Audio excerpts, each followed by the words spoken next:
안녕하세요. 저는 이혼한 지 10년 정도 된 싱글 워킹 맘입니다. 현재 학원에서 고등학생 대상으로 수학을 가르치며 강사 일을 하고 있고, 이혼한 후에 심적으로 더 안정되고 행복도가 올라가서인지 일이 잘 풀려 현재 연봉 8천만 원 정도까지 오른 상태입니다. 강산도 변화에 10년이란 시간 동안 저와 아이 모두 마음이 많이 단단해져 지금은 저와 오붓하게 함께하는 지금이 너무나도 소중하다고 하네요. 아이 5살 때 이혼했는데 지금은 어엿한 중학생이에요. 아이가 아빠에 대한 기억은 거의 없습니다. 그럴 만도 한 게 아이 어릴 때 전 남편이 집에 거의 붙어 있지 않았거든요. 이유는 바람이었습니다. 저는 너무나도 바보같이 아이 낳고 꽤 오랜 시간이 지난 후에 남편의 바람을 알게 되었어요.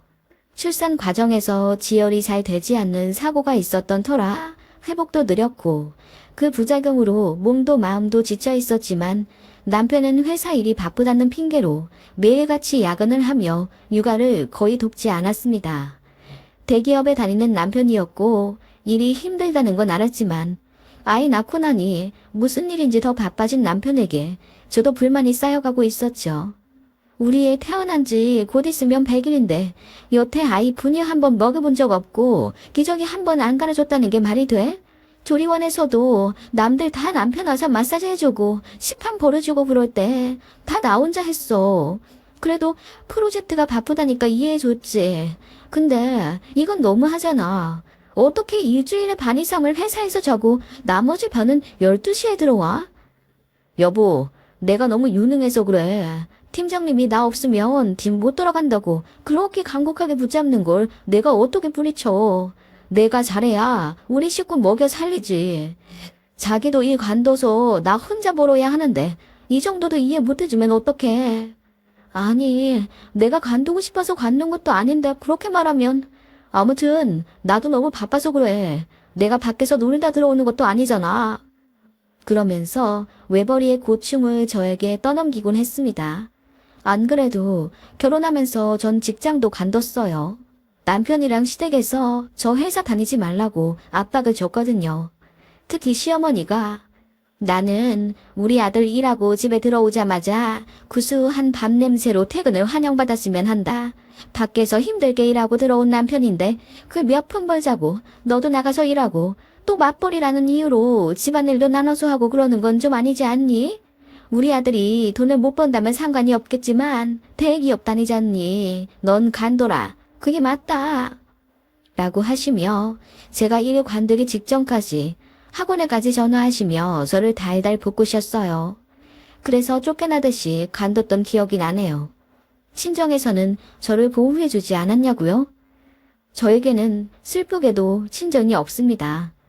친정아빠는 저 어릴 때 돌아가셨고 친정엄마는 저 중학생 때쯤 되었을 때 돌연 남자가 생기셨다며 지혼을 하셨어요. 저는 친할머니 댁과 고모 집을 전전하다 독립했고요. 친정엄마는 재혼하는 가정에서 아이 둘을 낳으셨고 바쁘신 건지 아님 저를 잊고 싶으셨던 건지 연락을 끊으셨어요. 사실 결혼하기 전에는 그런 엄마를 이해해보려 노력했지만 아이를 낳고 나니 뒤늦게 분노가 생기더라고요. 이렇게 눈에 넣어도 안 아플 아이인데 어떻게 엄마는 나를 버렸을까? 그런 생각도 들고 집에 좀처럼 오지 않은 남편도 저를 힘들게 하니 씩씩했던 저도 금세 우울증에 빠지게 되더라고요. 게다가 애 낳고 살은 왜 그렇게 안 빠지는지 가뜩이나 통통하던 저였는데 어느새 거울조차 보기 싫어지더라고요. 그렇게 집에 잘 들어오지 않는 남편에게 불평은커녕 말 한마디 거는 것도 조심스러워지더군요.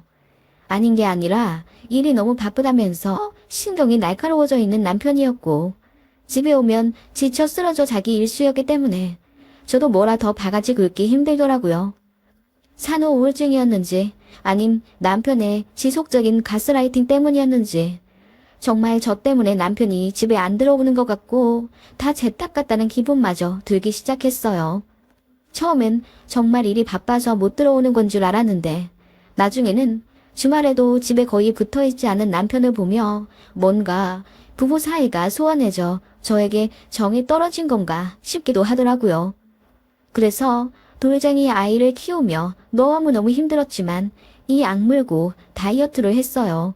저라도 잘해야 남편이 집에 더 붙어 있을 것 같고 그래야 아이도 아빠와 더 행복한 시간을 보낼 수 있잖아요.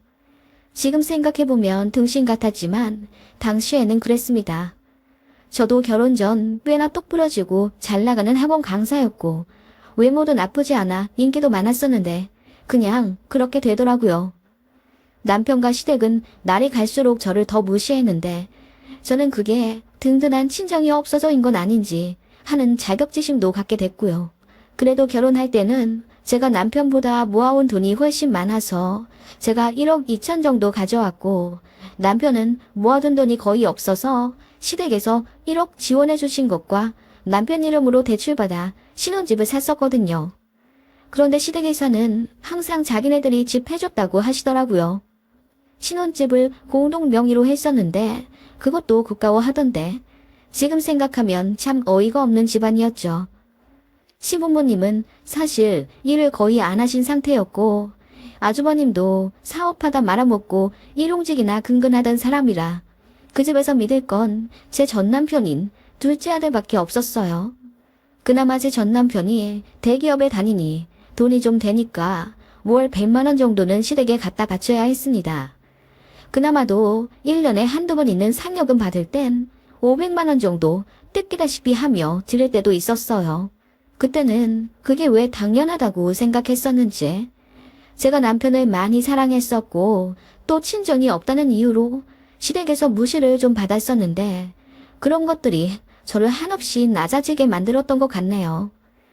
그러다가 어느 날 청천벽력과도 같은 사건이 터지게 되죠. 아이 어린이집에 보내고 마트에서 장을 보고 있는데 어떤 여자가 저에게 다가오더라고요. 저 혹시 저기 신화아파트 203동 사시는 분 맞죠? 네? 아, 네, 맞는데 무슨 일이시죠? 저도 203동 사는 사람이에요. 저는 그 옆 라인 살고 있어요. 사실 제가 말씀을 드려야 되나 말아야 되나 고민을 많이 했어요. 그런데 이렇게 마주치게 되니 말씀을 안 드릴 수가. 무슨 일로 그러세요? 뭐 혹시 저희 아이 때문에 그러시나요? 아니요, 그게 아니라 제가 사실 몇 달 전부터 남편분을 지하 주차장에서 몇 번 뵀었거든요. 제 남편이요. 네, 예전에 두 분을 뵌 적이 있어요. 제가 사람 얼굴을 워낙 잘 기억하는 편이라 두 분이 부부시라는 것도 잘 알고 있었고요. 그런데, 네, 말씀하세요. 너무 놀라지 말고 들어주세요. 아기 엄마도 알아야 할 것 같아서 말씀드리는 거니까요. 그 옆 라인에 살고 있다는 여자분께서 이윽고 입을 여섰고 저는 경악할 수밖에 없었습니다. 제 남편이 바람을 피우고 있다더군요. 제가 3교대 때문에 가끔 자정에 퇴근을 해요. 그런데 한 1, 2년 전부터 그쪽 남편을 그 시간에 자주 봐요. 차에 시동을 켜고 앉아있길래 누가 지하 주차장에서 공회전을 하나 싶어서 처음엔 뭐라고 하려고 했거든요. 그런데 항상 통화를 하고 있더라고요. 그러다가 어느 날엔 어떤 여자가 옆자리에 앉아있더라고요. 여자요? 여자라니. 처음엔 나도 아기 엄마일 거라고 생각했죠. 그런데 자세히 보니 모르는 여자더라고요. 둘이 많이 친해 보였어요. 이런 말 하기 죄송하지만 스킨십도 있었고. 스킨십이요? 제가 입을 다물지 못한 채 어안이 벙벙해 있자 그 여자분은 이럴 줄 알았다면서 사과부터 하시더군요. 그러면서 알 건 알아야 되지 않겠냐며 저에게 자세히 말씀해 주셨어요. 목격한 날짜와 시간을 다 스마트폰에 적어 두셨더라고요. 그리고 둘이 입을 맞추고 서로 껴안고 그러는 거 다 봤다면서 원하면 블랙박스 제공까지 해주겠다고 하시더군요. 혹시 몰라서 증거로 다 저장해 놨었다고. 저 마주치게 되면 꼭 말해줘야지 싶었는데 그 여자분 가족들이 극구 말렸대요. 남의 집 가정사에 끼어들면 골치만 아프다고.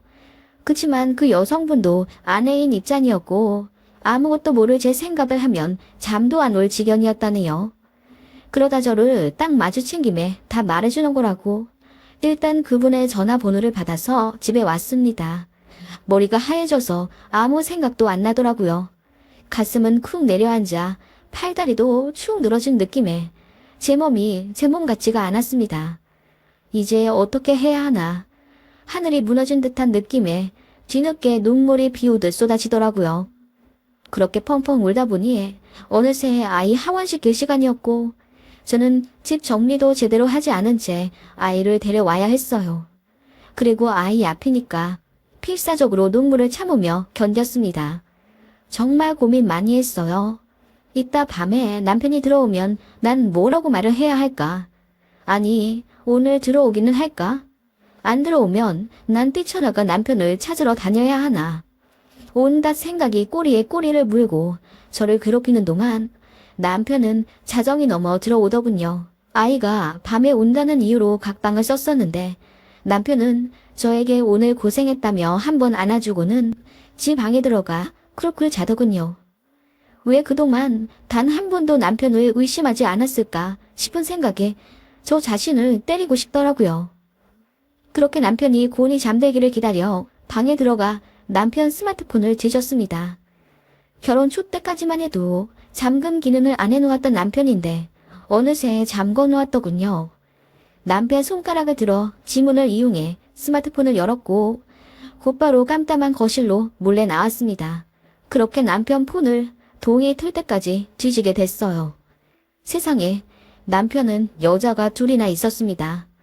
한 명은 저와 결혼하기 전부터 만나왔던 어느 30대 유부녀였고 한 명은 저희 아이가 태어나기 직전, 그러니까 저 만삭쯤부터 만나오던 20대 여자였습니다.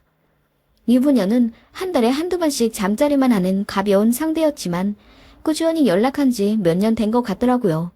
흔히 말해 파트너였습니다. 다른 한 명, 그러니까 그 20대 아가씨는 어디서 만난지는 모르겠는데 연애를 하고 있더군요. 저희 남편이 애가 있는 것도 당연히 알고 있었고 며칠 전 둘이 1박 2일로 강화도에 여행까지 갔다 왔더군요.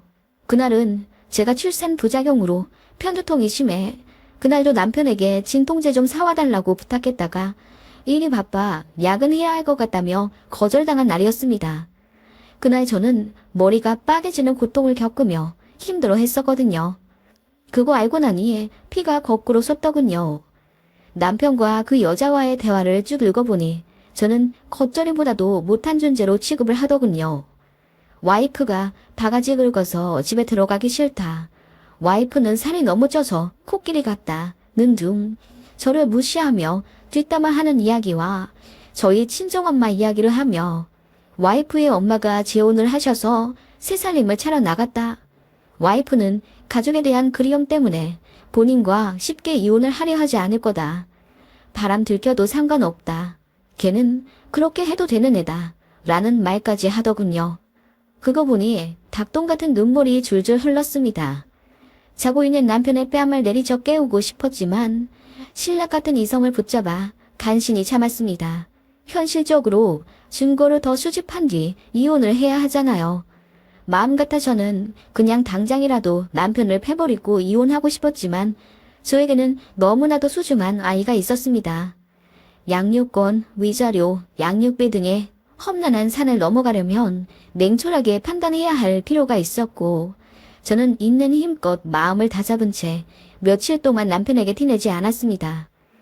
그리고 저는 남편이 출근하면 몰래 남편의 짐을 뒤져 증거를 찾아내려고 애썼어요. 그리고 그 여자의 신상까지 파악했습니다.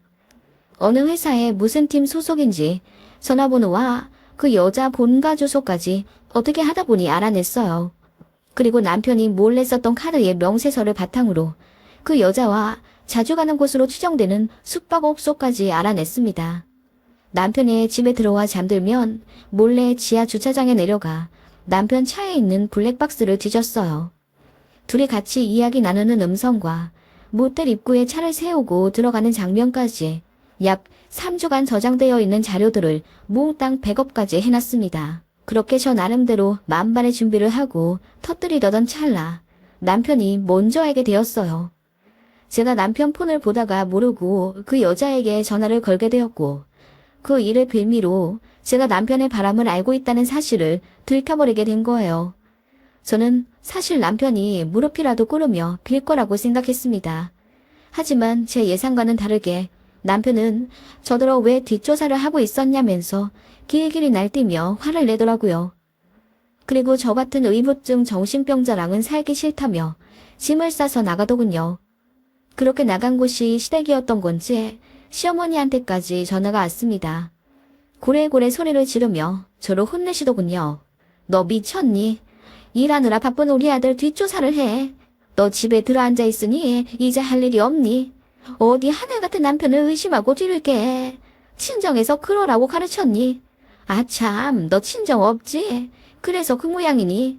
배운 곳이 없어서 어디 네 남편 의심이나 하고 앉아있어? 어안이 벙벙하더군요. 대체 누가 잘못을 한 건지.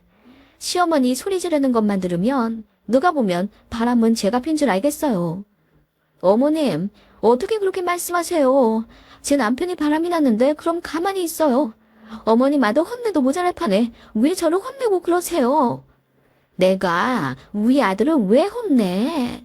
남자 바람난 건 전부 여자 탓이다. 네가 잘못했으니 우리 아들이 바람이 나서 밖에서 도는 거지. 그러게 네가 좀 잘하지 그랬니? 허구한 날 바쁜 남편 바가지나 긁어대고 앉아있으니 우리 아들이 지 품어줄 딴 여자 생각이 나는 거 아니야. 정말 어이가 없더라고요. 바람난 아들을 감싸는 것도 모자라 제 친정까지 욕하는 시어머니에게 너무나도 화가 나서 미칠 지경이었습니다. 우리 아이 생각해서 어떻게든 참아보려 했는데 이 미친 집안과 하루라도 빨리 헤어져야겠다는 생각이 들더군요. 그래서 이혼 서류를 만들어 시댁으로 보냈더니 시어머니가 얘기 좀 하자더군요. 전화 통할 때처럼 길길이 날뛰며 저더러 뭐라고 할 줄 알았더니 웬일로 너무나도 차분하고 온화한 목소리로 저에게 어머마, 그때는 나도 많이 미안했다. 너도 애 낳아 키워보니 알겠지만 나는 내 자식 편을 들 수밖에 없어. 그래서 나도 모르게 너에게 언성을 높였던 것 같다. 남자 바람 피우던 거 그거 다 한때다. 이번에 한번 용서해주면 내가 너에게 정말 잘하마. 우리 아들한테도 정신 차리라고 내가 눈물 쏙 빠지게 혼낼게. 그러니까 이번만 그냥 넘어가 다오.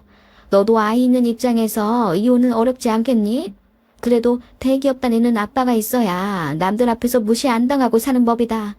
혼자 사는 엄마 밑에서 애가 얼마나 주눅들어 살겠어. 너 어릴 때 생각을 해봐. 그렇게 친정 이야기까지 언급하며 저를 가스라이팅 하려고 하시더군요. 그리고 이혼하면 한 푼도 줄 수 없다는 말과 함께 무엇이 더 저와 아이를 위한 길인지 잘 생각해보라고 하시며 떠나셨습니다. 너무 어이가 없더군요. 그리고 그날 남편은 집으로 일찍 들어왔습니다. 웬일로 저녁 일찍 들어왔더군요. 잘못했다고 고개를 숙여도 모자랄 판에 더 고개를 빳빳이 들고 저더러 저녁 차리라고 큰 소리를 치길래 제가 뭘 잘했다고 밥 달라 타령이냐 하니 우리 엄마가 그러는데 이번 일 나한테 절대 불리할 거 없다더라. 어차피 결정적인 증거도 없잖아. 그리고 이혼하면 불쌍한 우리 애는 너만 참으면 될 일 가지고 우리 애까지 불행하게 만들지 마. 너도 평탄하지 않은 가정에서 자라면서 느낀 바가 많을 거 아냐. 라며 제 상처를 후벼파더군요. 네, 남편은 그런 사람이었습니다. 제가 아이를 끔찍이로 생각하는 거 잘 알고 그걸 이용하는 사람이었죠. 그리고 본인 자존심을 지키기 위해 저를 짓밟는 그런 인간이었습니다. 사실 남편 말이 맞긴 맞았거든요. 한부모 가정에서 불행하게 자란 저였기에 아이에게 대물림 해주고 싶지 않았습니다. 그게 제 치명적인 약점이었어요. 남편과 시댁은 그렇게 아이를 앞세워 저에게 그냥 넘어가라 종용했고 일말의 죄책감도 없는지 바람 피우는 것도 그만두지 않더군요. 조금 더 만나다가 정리할 거라며 오히려 당당하게 그 여자를 만나고 오겠다고까지 했습니다. 당신 딸이 남의 가정 탓한내며 유부남을 만나고 있다고 그러던 중 일이 터진 거죠.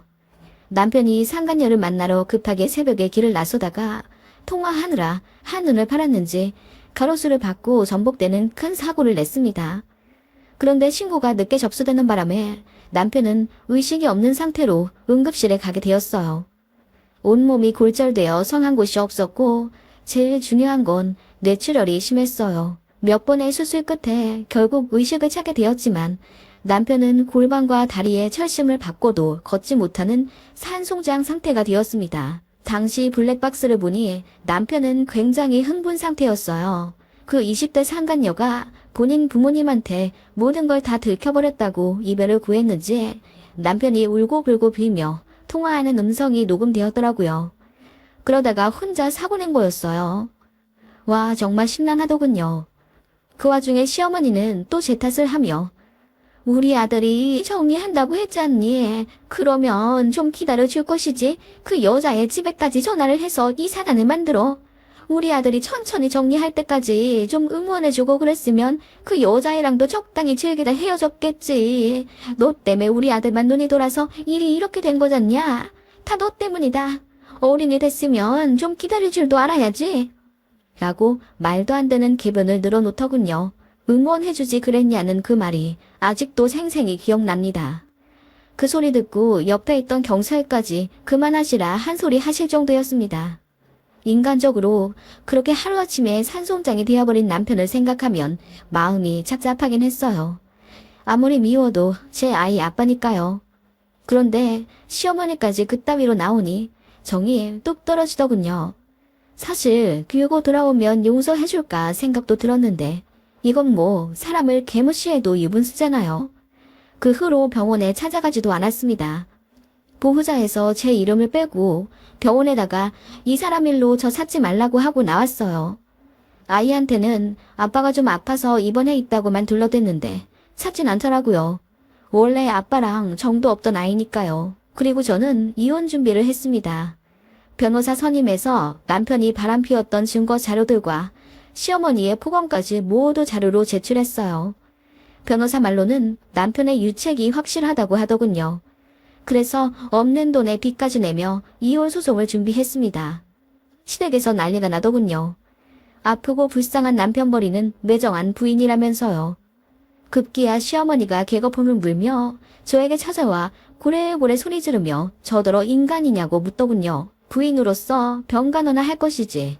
남편이 제일 힘들 때 버리고 저 혼자 잘 살겠다고 도망가는 꼴이 꼭 지 친정엄마 같다고 말 같지도 않은 말을 하더군요. 그 말에 저도 눈이 돌아. 내가 제일 힘들 때 당신 아들은 뭐 했는데? 당신 아들한테 여자가 하나도 아니고 둘이나 있던 거 당신도 알고 있었잖아. 사람 하나도 오락하는 것도 정도 것이지. 애 낳고 힘들어 죽겠는데 매일같이 집에 안 들어오고 바람 피우면서 남편 역할 안 하는 것도 모자라. 아빠 노릇도 제대로 안 했어. 대기업? 돈? 그래서 내가 특본 거 있어? 시댁에 돈 다 들어가고 나는 명품백은커녕 매일같이 장바구니만 들고 다녔어. 이게 미쳤나? 하늘 같은 남편? 얼어 죽을 소리 하고 있네. 하늘도 노예에서 벌 받은 거예요. 알겠어요. 제가 미친 듯이 소리를 지르자 시어머니는 귀신이라도 본 듯 얼굴이 허해져서 아무 말 못하더군요. 저는 그대로 남편이 누워있는 병상에 찾아가 당신이랑 이혼하겠다고 말했습니다. 눈만 끔뻑끔뻑 뜨며 눈물을 흘리더군요. 뭐라고 얘기는 하려 하는데 사고로 혀까지 잘려 무슨 소리 하는지도 모르겠더라고요. 그 와중에 불쌍하다는 생각이 드는 건 솔직히 어쩔 수 없더군요. 그래도 사랑해서 결혼까지 한 사람인데 끝이 어찌 이러나 싶어 병원 나서는 길에 눈물이 펑펑 쏟아져 내렸습니다. 네, 결과적으로 제가 승소해서 이혼하게 되었고요. 남편의 유책이 인정되었고 위자료와 아이 양육비조로 집 명의를 제가 갖게 되었습니다. 남편은 사고 후유증이 너무 심해 업무 복귀를 못해서 직장도 잃었습니다. 본인이 사표를 냈지만 사실상 잘린 거나 마찬가지였어요. 회사에 소문이 너무 안 좋게 나 있었고 평판을 중요시하는 회사라 자천이 확실시 되었거든요. 제대로 걷지도 못해서 휠체어를 타는데 손도 마음대로 못 움직여서 전동 휠체어도 혼자 조작을 못하더군요. 당연히 대소변도 혼자 못 가리고요. 병간호는 고스란히 시어머니 몫이 되었고 시어머니는 이혼 소송 내내 저에게 전화를 걸어 한 번만 봐달라고 울고불고 빌다가 어느 날은 고래고래 소리를 지르며 화풀이를 하는 중 정신이 나가신 듯 했습니다. 나이 먹고 병간호하기 힘들다 하시며 저더러 돌아와달라 빌다가 또 한해다가 나중에는 사고 난 것도 다 저 때문이니 책임을 지라고 난리였습니다. 제가 그래서 그랬죠. 이 모든 건 아들을 잘못 키운 어머님 탓이라고 그랬더니 울부짖으시더라고요. 모두 차단해버리고 저는 전화번호도 바꾼 채 아무도 모르는 지역으로 이사 갔습니다. 그곳에서 정착해 아이와 안정적으로 산 지 현재 10년이 되었고 저는 결혼 전 했었던 일을 다시 시작했어요. 대기업 다녔던 전 남편이 벌어오던 돈보다 훨씬 많이 벌며 아이와 단둘이 여유롭게 살고 있습니다. 아이에게 아빠로 인한 부재를 느끼지 못하도록 그단히 노력한 덕분인지 아이는 그늘 없이 너무나도 맑고 바르게 잘 자라났습니다. 저에게는 이혼이 터닝 포인트예요. 이혼을 결심하면서 저 자신을 소중히 하는 법을 다시금 배우게 되었습니다. 전 남편은 지금 어떻게 살고 있는지 전혀 모르고 이제 알고 싶지도 않네요. 시모는 그래도 감싸돌던 아들이 도로 돌아왔으니 행복에 겨우시겠죠?